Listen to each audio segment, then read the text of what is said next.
Hey, what is up guys, InseDinsCirqueSG here. So today this is gonna be a fairly special kind of a deck review, or rather deck update on my intimidating Mutant Darkface deck. My deck is this Darkface deck is switched to pure 100% G regulation.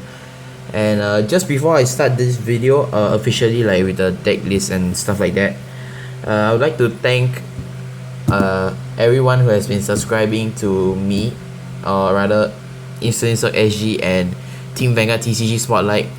We're both new YouTubers here, so you guys subscribing to both of us is actually helping us a lot. Thank you guys so much, and congratulations Team Vanguard TCG Spotlight for your 100 subscribers. Hope you do something special, like I don't know, a box opening. Hint hint.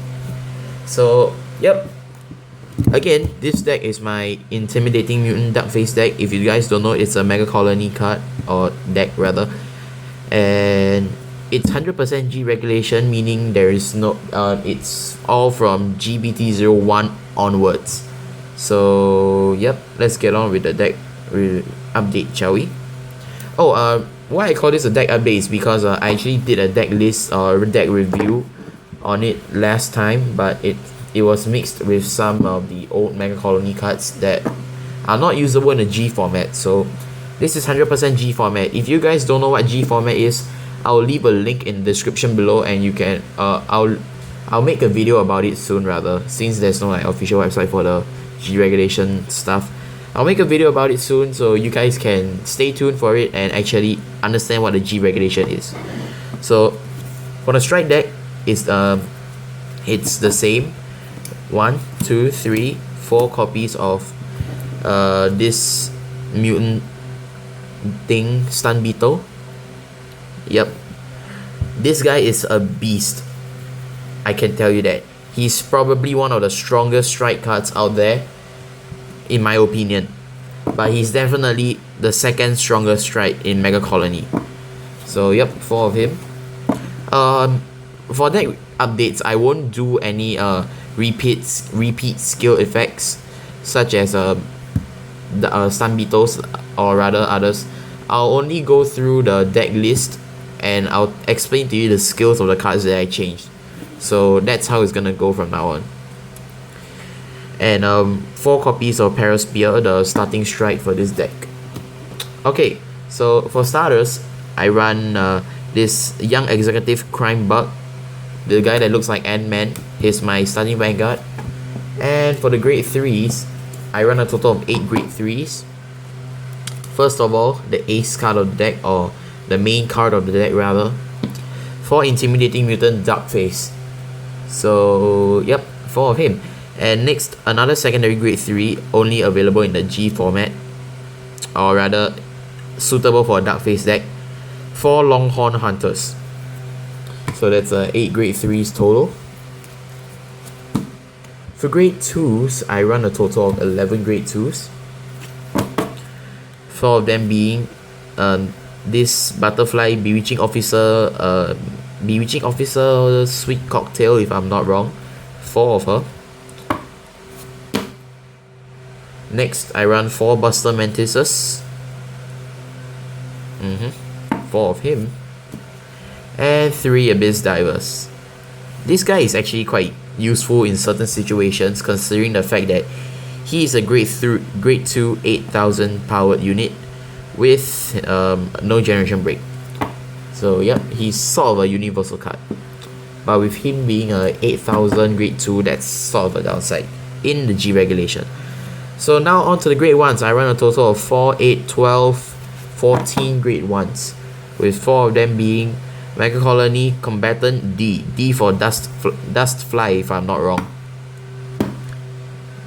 Next, for Intimidating Mutant Little Dorcas. He's a strike fodder for the deck, and also a Darkface Searcher.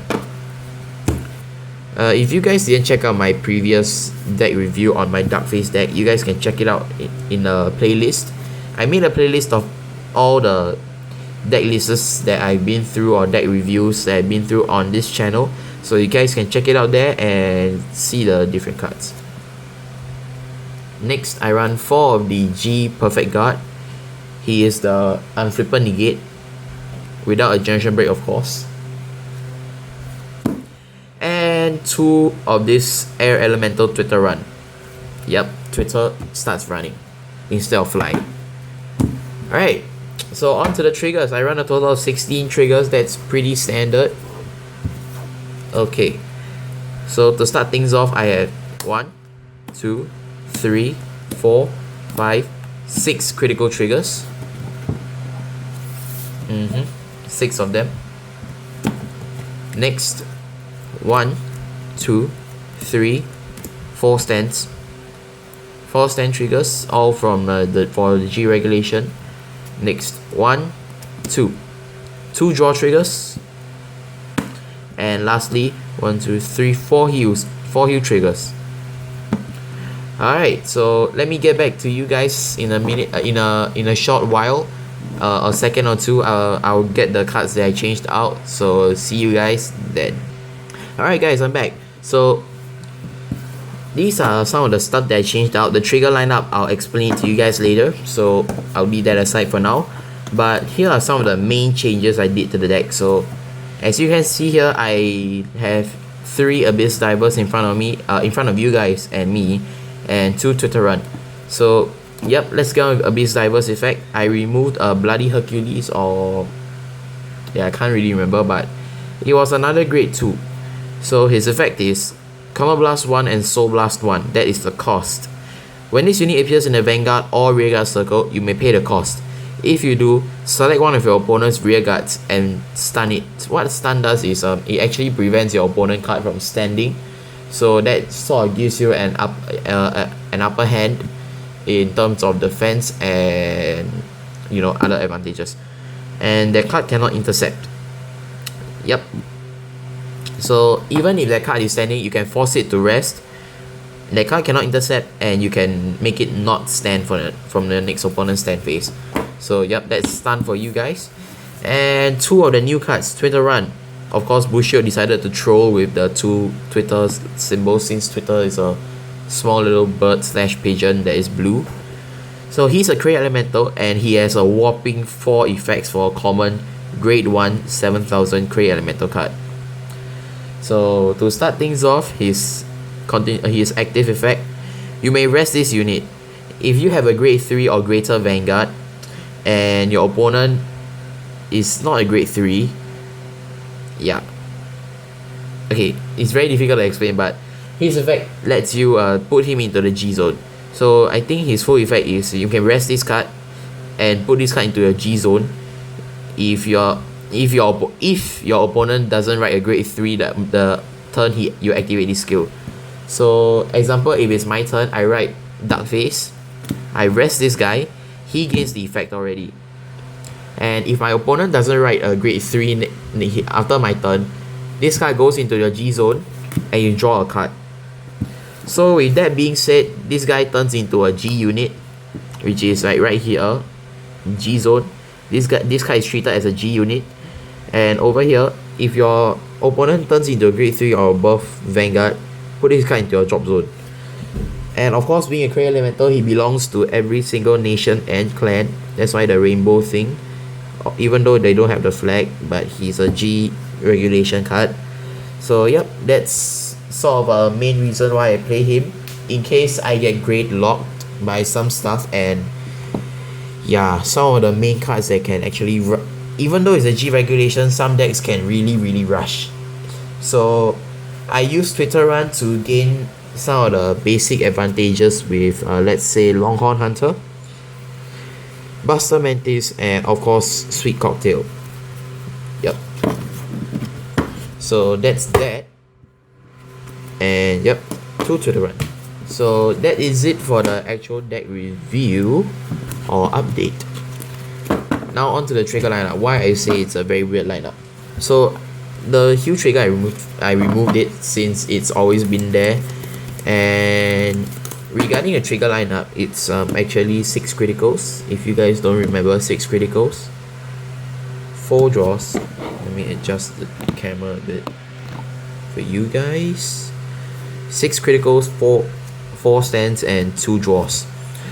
So why I say this line is very special is because being a Darkface deck, you tend to deck out fairly fast, or rather faster than other decks. So playing draw is actually quite a stupid move for me, but I feel that if I run 2 more draws compared to 8 stands, 8 criticals rather, sorry, I get to have more hand cards consistently, even though I can't strike. So that's one thing I factored in, the fact that if I can't strike, I can't activate my G effect, my deck turns into a vanilla deck, other than Abyss Diver. So with that being factored in, I decided to take out 2 critical triggers and put 2 Machining Scarabs in. So the draw trigger, of course. And for Earth Dreamer is because I get the extra draw. So if I have activated this stand trigger, it proves that I have actually pressured my opponent to a corner where he has 3 rested units, which is sort of a positive mindset for me, since he has 3 rested units, possibly 2 front row, 1 back row, which really locks out his offense. And if he really has to change that out, great, your opponent drops more hand cards. So yep, even though this is a critical trigger that has an effect, it can't really open his effect, considering that you need a Machining Vanguard and stuff. So yeah, that is it for this deck update / review, guys. Hope you guys enjoyed it. Tell me tell me in the description below what type of videos you want to see next. Possibly a collaboration with Team TCG Spotlight. Yep, that has been delayed until now since Kote, or rather the guy running Team TCG Spotlight, has to go to his national service, and yeah. So again, hope you guys enjoyed this video. Please like, thumbs up, and subscribe if you haven't. Of course, congratulations Team TCG Spotlight for their 100 subscribers once again, and you guys can check out their channel if you haven't do so, and hope to see you guys in the next video. Goodbye.